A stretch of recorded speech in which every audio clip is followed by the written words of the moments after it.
பேர் மெக்கானிக்கல் இன்ஜினியரா இருந்தா இந்த விஷயம் உங்களுக்கு ரொம்ப ரொம்ப யூஸ்ஃபுல்லா இருக்கும். குவாலிட்டி கண்ட்ரோல் அண்ட் குவாலிட்டி அஷூரன்ஸ்க்கான டிஃபரன்ஸ் என்ன? Difference between QC and QA தான் இந்த வீடியோ நீங்க பார்க்க போற சப்ஜெக்ட். குவாலிட்டி கண்ட்ரோல் அப்படின்னா என்னன்னா, ஒரு ப்ராடக்ட்டை ஒரு ஸ்பெசிஃபிகேஷனுக்காகவோ ஒரு டிராயிங்காகவோ செக் பண்ணி ரிக்வயர்மெண்ட்ஸ் எல்லாம் ஃபுல்ஃபில் ஆயிருச்சா, மீட் அவுட் ஆயிருச்சான்னு செக் பண்றதான் quality control. For example, incoming inspection, in process inspection, line inspection, first piece inspection, final inspection, calibration, testing, இந்த மாதிரி ஆல் டைப் ஆஃப் ஆக்டிவிட்டிஸ் வந்து குவாலிட்டி கண்ட்ரோல்ல கவர் ஆகும். ஒரு ப்ராடக்ட்டை ஒரு ஸ்பெசிஃபிகேஷனுக்காக செக் பண்ணி ரிக்வயர்மெண்ட் மீட் அவுட் ஆயிருச்சா, அக்செப்டபிளா நாட் அக்செப்டபிளான்னு கன்ஃபார்ம் பண்றதான் குவாலிட்டி கண்ட்ரோலோட வேலை. குவாலிட்டி அஷூரன்ஸ் என்னன்னா, இந்த குவாலிட்டி கண்ட்ரோல் அவங்களோட ஒர்க் ஈஸியா பண்றதுக்கு தேவையான சப்போர்ட்டிங் சிஸ்டம் இம்ப்ளிமெண்ட் பண்றது.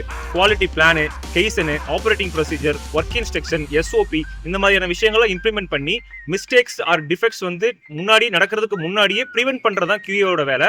இந்த QC அண்ட் QA ரெண்டுமே QMS ஓட ஒரு பார்ட், ஐ மீன் குவாலிட்டி மேனேஜ்மெண்ட் சிஸ்டமோட ஒரு பார்ட்.